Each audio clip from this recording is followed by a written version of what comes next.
Cloud storage is where you save data files in the cloud.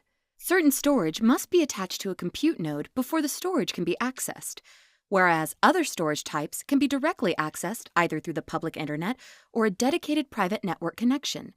Cloud providers host, secure, manage, and maintain the cloud storage and associated infrastructure to ensure you have access to your data when you need it.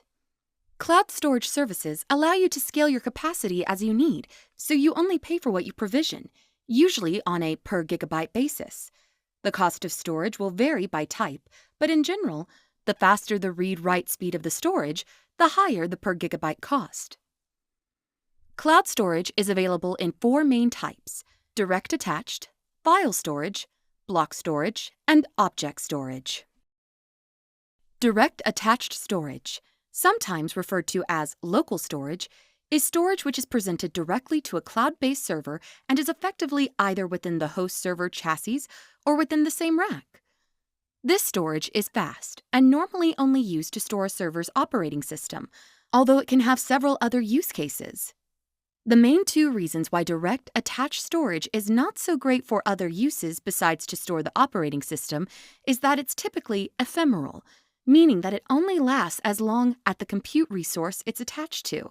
It cannot be shared with other nodes, and while you use RAID techniques, it's not as resilient to failure as other types of storage. File storage is typically presented to compute nodes as NFS storage. NFS stands for Network File System and means that the storage is connected to compute nodes over a standard Ethernet network. NFS mounted storage is commonplace, but it tends to be slower than either direct attached storage or block storage because the data travels over an Ethernet network. It also tends to be lower cost than either direct attached or block storage. One advantage of file storage is that it can be mounted or used on multiple servers at once. File-based storage is a simple, straightforward approach to data storage and works well for organizing data in a hierarchical folder structure that desktop users are familiar with.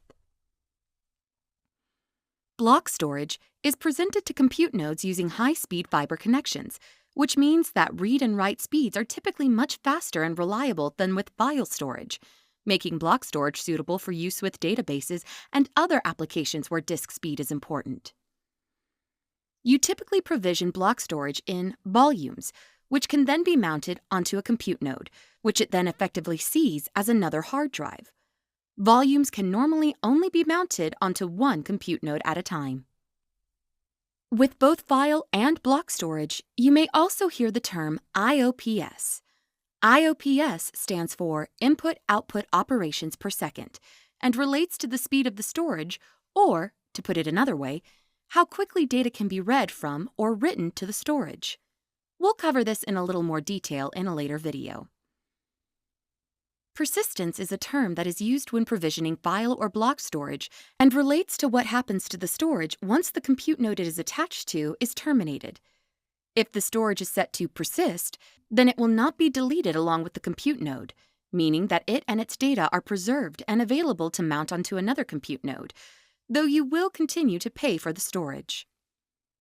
You can also, in some cases, set the storage so that it is automatically deleted with the compute node that it is mounted onto. In this case, as we know, it becomes ephemeral storage. Here, you will also stop paying for the storage, but you will lose any data unless it is backed up somewhere. There are several ways to back up data in the cloud, but one way to back up both file and block storage is to take a snapshot, that is the image of the storage, at a particular instant. Snapshots are usually fast to create. They don't actually write any data, or rather, they create metadata. Don't require downtime, and subsequent snapshots record only changes to the data. They are great for returning storage to the way it was at a particular snapshot, though note, they cannot be used to recover individual files. The fourth kind of storage is object storage. This is a different type of storage in so much as it's not attached to a compute node, rather, it is accessed via an API. Of all the storage types, object storage is by far the cheapest and also the slowest in terms of read and write speeds, but it is infinite in size to the end user. Unlike file and block storage, where you provision a certain storage capacity and it fills up over time, with object storage, you can keep adding files to it and it never fills up. You just pay for what you use.